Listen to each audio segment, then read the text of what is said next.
Hi, I'm Dr. Kerr-Wooler for Sunrise Functional Medicine. The title of this video is What is the MitoSwab test?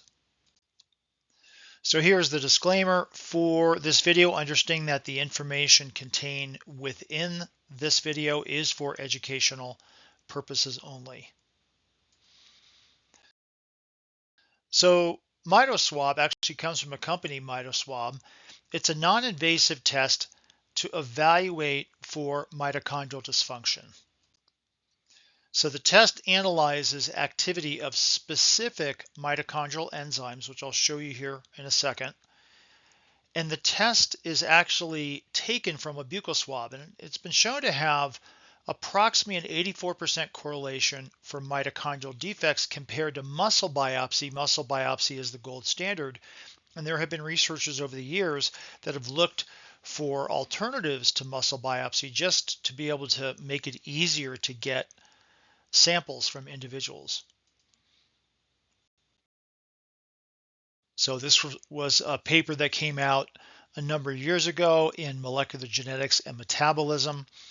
Again, looking at a non-invasive evaluation of what's called the respiratory chain, looking for mitochondrial problems. And again, the MitoSwab has been shown to have an 84% correlation compared to muscle biopsy. So you're not using the MitoSwab per se to diagnose a mitochondrial disease, but you're picking up on indicators that there clearly is a dysfunction within the mitochondria when one of the MitoSwab markers is abnormal.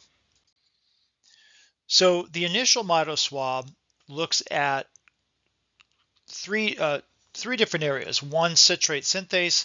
Citrate synthase is the first enzyme in the Krebs cycle and is considered to be the rate-limiting enzyme in the first stage of mitochondrial metabolism. So lack of citrate synthase activity will greatly compromise overall mitochondrial function.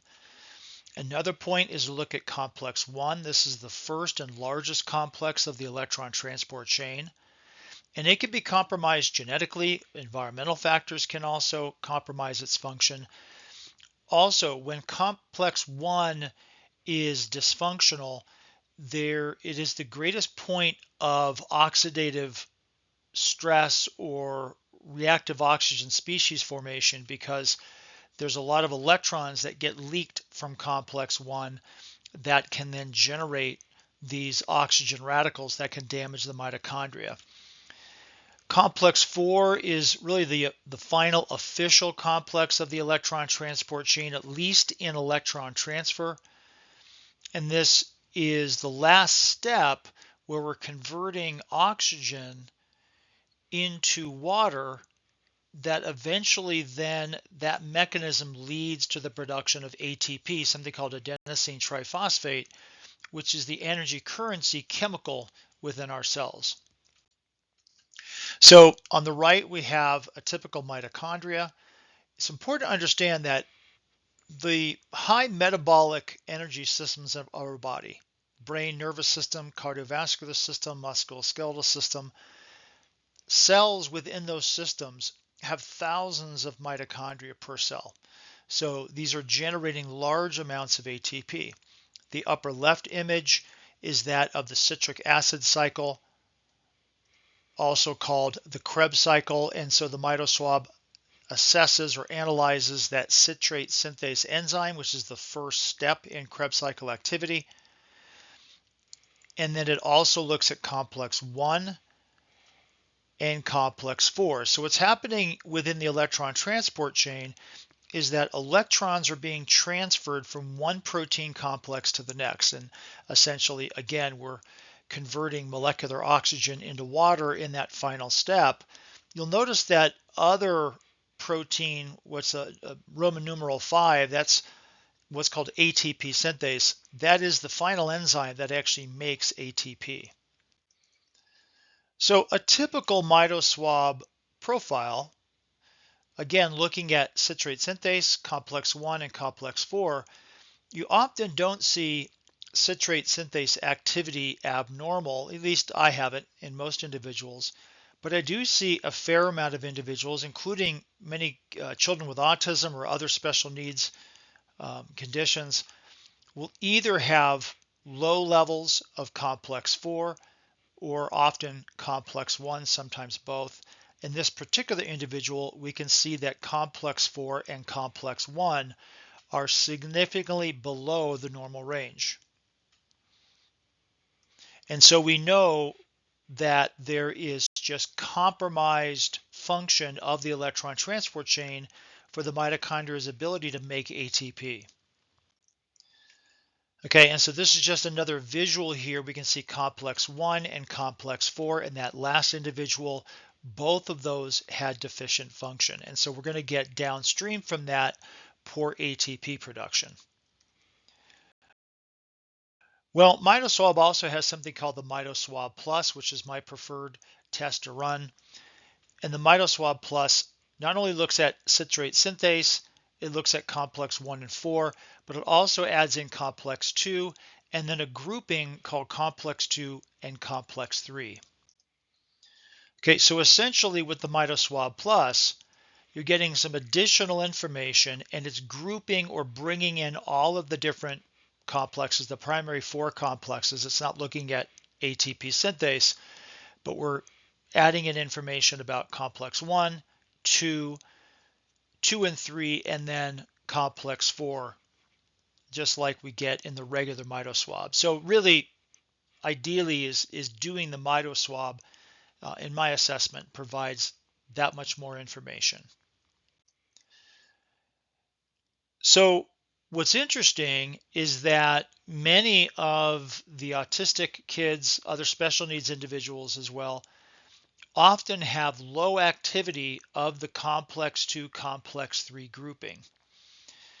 And that's important because remember, complex 1, as I mentioned before, is the largest protein within the electron transport chain, and it's the point of greatest electron leakage that will generate reactive oxygen species formation. Well, it turns out that complex 3 is the second most common point for that to happen. So if you've got low activity of complex 1 or low activity of complex 3, there's going to be an increased potential of reactive oxygen species radical formation that can have a damaging effect within the mitochondria. So the MitoSwab Plus helps to assess these additional areas. So again, the complexes are involved in moving electrons from one protein to the next. That transfer of electron ends at complex 4, and then from there we get ATP production occurring through that last protein called ATP synthase. And when we have poor function within the electron transport chain where we're not able to transfer electrons appropriately, whether it's because there's nutrient deficits of some of the nutrients that support these protein complexes, or the complexes themselves are damaged, or the membrane, that inner mitochondrial membrane, is damaged, which is holding these complexes together, all of that can contribute to poor ATP production. And then, of course, if we're getting excessive electron leakage into the mitochondria, well, that will just create reactive oxygen species. And so there's different types of reactive oxygen species that get formed. The superoxide anion and the hydroxyl radical are very potent free radicals, essentially, or oxygen radicals that can cause a lot of damage. So in this particular slide, we've got a free radical essentially that's sort of grabbing an electron, let's say from DNA, but that could be a protein or that could be a cell membrane, and it leaves a damaged DNA in its wake. So essentially a radical is trying to grab electrons from something else to create a stable unit. And that's what these oxygen radicals will also do as well. And we can generate these in excess within the mitochondria. One of the reasons we want to have a healthy diet, and many times take nutritional support, is through the means of antioxidants. And so what an antioxidant does is it steps in and very simplistically will sort of donate an electron to try to neutralize the free radical from doing further damage. And so that's sort of the concept essentially of antioxidants. Now, the MitoSwab often pairs well with organic acids testing, and so I'll often combine the organic acid test from Mosaic Diagnostics along with the MitoSwab test. And so this is a typical section of the Mosaic Diagnostics mitochondrial section. We're looking at what are called glycolytic metabolites, Krebs cycle, and amino acid metabolites. We see a bunch of things elevated there. What that means is that there's some type of problem happening in the biochemistry of the mitochondria that's related to these specific markers. And so the combination of the organic acid test and the MitoSwab test makes for a very powerful combination from a clinical standpoint to be able to assess things from a mitochondrial level at a very deep aspect. And then when we take that information and of course apply it clinically to an individual situation, we can come up with different strategies of things to use. And so these are just some nutrient support examples: ascorbic acid, B complex, CoQ10, L-carnitine, lipoic acid, magnesium, resveratrol, sulforaphane. All of these can play a role at different levels and at different points in the mitochondria for overall mitochondrial support, or act as an antioxidant, or provide different nutrients that help assist some of the mitochondrial enzymes to function more appropriately. So for more information about our clinical practice, you can go to mysunrisecenter.com. You can also email us at scmedicalcenter@gmail.com, and you see our phone number there as well. So again, I'm Dr. Kurt Wohler for Sunrise Functional Medicine. Thank you.